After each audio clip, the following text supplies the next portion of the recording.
Assalamualaikum warahmatullahi wabarakatuh. Waalaikumsalam warahmatullahi Bismillahirrahmanirrahim. wabarakatuh. Alhamdulillahirabbil alamin. Wa bihi nasta'inu umur dunya waddin. Wa ala alihi wa sahbihi ajma'in. Amma ba'd. Kepada Bapak Pembina, Bapak Penasehat, pada Bapak Badan, Bapak para pengurus yayasan, Bapak pengurus perguruan, singkatnya Bapak-bapak, Ibu-ibu, para hadirin jamaah perguruan terhadap Naksabandi yang mengikuti zikir secara online, rahimakumullah. Pertama-tama kita sama-sama kita memanjatkan rasa puji syukur kepada Allah Subhanahu wa Ta'ala, limpah taufik dan hidayahnya kepada kita semua, sehingga pada kesempatan yang berbahagia ini, yang pada pagi yang penuh ceria, penuh berkah ini, kita dapat hadir di majelis zikir perguruan Naksabandi dalam keadaan sehat walafiat, serta dapat melaksanakan rutinitas kita, kewajiban kita. Tentunya kita berharap moga-moga segala amal ibadah kita ini dilimpahkan oleh dari ridhonya. Amin, amin ya rabbal alamin. Kemudian kita tak lupa menyampaikan salawat dan salam kepada junjungan haram, junjungan Nabi besar Muhammad sallallahu alaihi wasallam. Allahumma shalli ala sayyidina Muhammad wa ala alihi, atas bimbingannya, petunjuknya, syafaatnya kita. Moga-moga kita selalu kita dapat mentaatinya secara zahir dan batin. Amin ya rabbal alamin. Alhamdulillah wa syukurillah wa nikmat Allah wa la haula wa la quwwata illa billah, bahwa pagi hari ini saya secara pribadi masih suasana hatinya masih dalam perjalanan atau proses perjalanan umrah, dan sehingga ada sedikit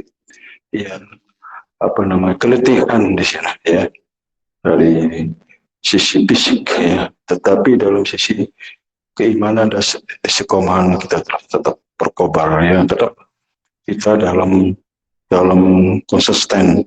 Buktinya kita di mana-mana kita tetap zikir dan jahar, tidak peduli orang mendukung dan tidaknya, menyukai dan tidaknya. Dan itulah yang kita harapkan kepada semua jemaah, konsisten, istiqomah, tidak berubah pikiran, keimanan karena persoalan orang yang tidak menyetujui atau tidak menerima kita. Tapi itu bagian daripada tantangan ya, ujian buat kita ya. Bagaimana kesetiaan kita, kecintaan kita kepada Allah dan Rasul di dalam mengamalkan amalan zikir. Karena amalan yang paling dicintai oleh Allah amalan zikir. Dan amalan yang paling utama diutamakan nanti untuk masuk surga adalah orang yang ahli zikir. Dan orang yang ahli zikir yang paling tinggi derajatnya insya Allah, dan paling mudah dimudahkan ya, dan paling berat timbangannya.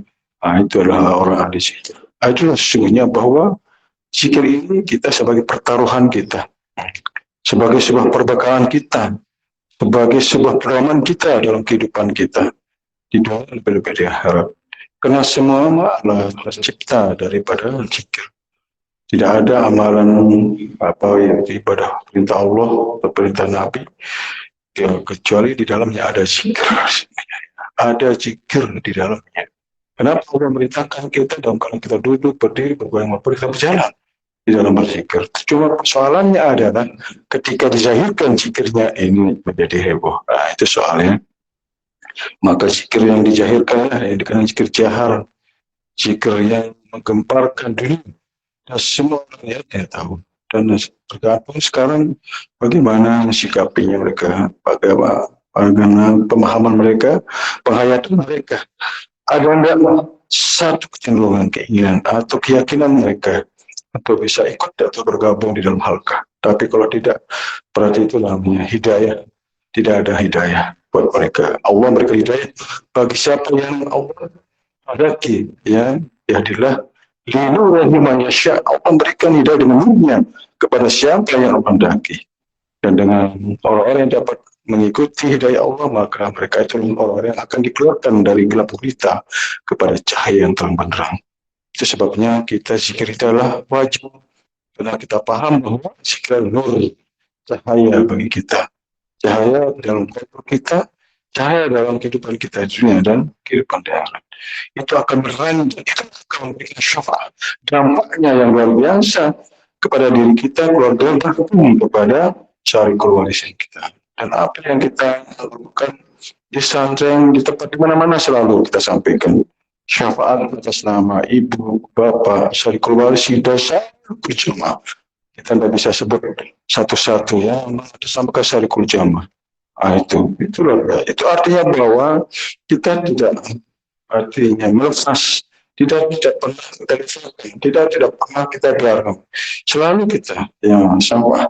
Nah itulah di situ tempatnya saling dukung, ya, saling mendoakan, ya, saling tolong menolong kita antara jamaah ya, dalam hal-hal kebaikan, terutama di dalam kita mohonkan syafaat. Dan mereka syafaat karena mereka dalam kesusahan, kesedihan, dengan pertolongan dan syafaat mereka akan tertolong, terbantu, sehingga keluar dari kesulitan-kesulitan, kebayaan baik dalam urusan dunia lebih-lebih di dalam urusan itu.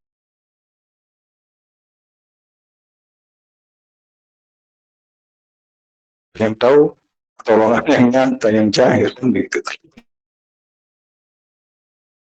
Kita amalkan yang kita imankan, dan itu akan perlihatkan secara nyata. Kapan adalah ketika kita berada di alam barzah. Tidak ada satupun yang tidak diperlihatkan, tidak ada satupun yang tidak akan tampil, dan tidak satupun yang kita tidak akan kita dapatkan. Semua Allah telah menjanjikan ya terhadap apa yang telah kita perbuat. Karena Allah akan berikan secara transparan, tanpa dikeluarkan sedikit pun sebenarnya. Semua akan Allah kasih. Itu sebabnya di dalam kitab beramal adalah hal dengan Allah, dengan nama Allah. Kita adalah mulai dengan Dia supaya sampai ke Allah. Karena Allah berikan itu jadi sebagai jalan kita berubudiyah kepadanya. Kita sedang melalui pikiran, angan-angan atau sekedar lisan saja, namun sambung ya kalbu kita, sambung hati kita, sambung jiwa kita kepada Allah. Itu sebabnya kita harus tunduk. Disitulah pentingnya. Makanya ada dalam bahasa buka hakikat, apa dibuka? Buka hakikat kita, apa yang ada di dalamnya, sesuatu yang Allah rahasiakan di dalamnya yang harus kita mulai dengannya. Tanpa mulai dengan apa yang ada di dalam diri kita, langsung untuk mengkosong, tidak sampai itu sebenarnya. Amal izbal, la yabta'u bismillah tawa. Semua amal kita, doa kita, zikir, sholat, dan semuanya dapat dimulai dengan nama Allah, dengan asma Allah, maka putuslah amalnya. Artinya tidak sampai, tidak dapat gitu.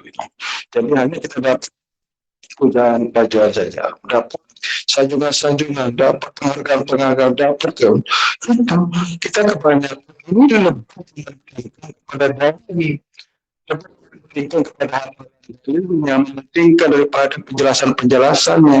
Tapi apa yang harus kita aplikasikan dari penjelasan itu sendiri? Kan selama ini tidak dikerjakan di dalam Al-Quran. Kita diminta berzikir dalam keadaan kita duduk, berdiri, kita berjalan. Bagaimana mengaplikasikannya? Seperti itu gitu. Jadi itu yang sering kita beri umpama ketika seorang dokter ngasih resep, jangan kita ambil resepnya, baca-baca, dihafal, amalkan apa yang dimaksudkan oleh itu. Sesungguhnya itu orang yang mengerti, yang paham apa yang Allah perintahkan oleh Rasulullah. Maka Rasulullah mencontohkan, karena Rasulullah SAW adalah Rasulullah SAW itu berzikir dalam setiap saat, dalam setiap waktu, tanpa ada waktu, tiada waktu utamanya zikir, tiada satu yang dilalaikan, sesuatu yang dilakukannya zikir di dalamnya. Itu sungguhnya. Nah, kalau kita bahas tentang zikir ini, tentu ada ilmunya, tentu ada pengalamannya, ada pembahasannya. Hanya begitu kita aja perlihatkan sesuatu yang beda saja, kita sudah mulai bingung, mulai sudah resah, mulai ketakutan, mulai ada sebuah kebimbangan dan sebagainya. Ada situ. Jadi kita tidak paham terhadap zikir dan zikir sendiri. Karena di dalam ya kita ini Allah letakkan di situ suatu amalan yang terhasil, yang tersirat, maka dikenallah amalan yang sir, amalan batin, dan ini yang tidak semua lakukan. Dia ada, bukan tidak ada di situ, maka keadaannya itu adalah yang Allah adakan, Allah rahasiakan di dalamnya. Maka pada satu mereka yang Allah rahasiakan, ketika ditanya tentang sesuatu yang pernahkah kita sentuh, pernah kita perhatikan, maka disitulah kesalahan kita. Maka apa yang ada dalam diri kamu, kenapa kamu tidak memperhatikan? Itu jadi pertanyaan kita. Itu PR sebenarnya yang wajib setiap insan, setiap manusia masing-masing itu memperhatikan apa yang ada dalam diri, dan itu harus kita pakai. Kita menjadi amalan utama sesungguhnya sebelum amalan yang lainnya. Karena itu yang bisa sampai, yang bisa diterima. Karena itulah yang Allah koreksi, yang Allah perhatikan. Ya innallaha la yuslihu suwarikum auladikum allati yuslihu. Apa artinya? Ya hanya melihat apa yang ada dalam hati, apa yang dimakan oleh hati, apa yang kita kerjakan oleh hati. Maka tersebutnya, maka luruskan dulu itu, baru kita mengerjakan yang lain. Nah, barulah ibarat itu menjadi sempurna. Ada lebih itu sebenarnya. Jadi sebenarnya apa yang kita amalkan ini adalah suatu hal yang hak, yang kita yang sesungguhnya sebenarnya, tetapi kan belum nyampe kajiannya, kan baru nyampe pengamalan dari mereka. Tapi ketika ada satu hal yang berbeda, maka muncullah sebuah ide, pemahaman, pendapat dan sebagainya. Nah itulah artinya sesuatu yang jahil ini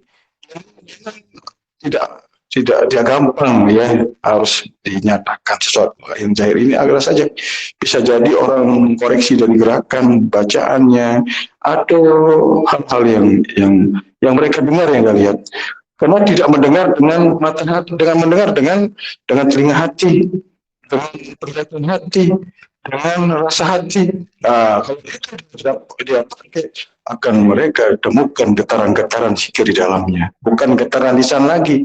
Ada getaran kalbu itu yang luar biasa. Ya, semoga saudara-saudara kita Allah memberikan hidayah melalui hikmah zikir kita yang pernah kita lakukan. Ya, semoga juga kita jamaah kita jangan kita golong dengan sebuah persepsi yang berbeda. Kita tetap kesis di dalam istiqomah, di dalam berzikir sampai akhir hayat kita. Orang yang mengakhiri hayatnya dengan zikir, maka akan memberi jaminan bahwa mereka akan masuk surga. Mereka akan dipanggil dengan panggilan, jiwa yang tenang, jiwa yang suci, yang bersih, kembalilah kepadaku, masuklah ke dalam golongan hamba-Ku, dan masuklah ke dalam surga. Siapa dia? Adalah orang-orang yang selalu bersih. Moga-moga kita termasuk orang ahlu zikir dan orang yang berintensif dan istiqomah di dalam berzikir dalam kehidupan kita, dari kehidupan kita hari ini sampai hayat kita. Demikian penjelasan tentang zikir. Moga-moga berguna untuk kita semua. Kurang lebihnya mohon maaf. Wassalamualaikum warahmatullahi wabarakatuh.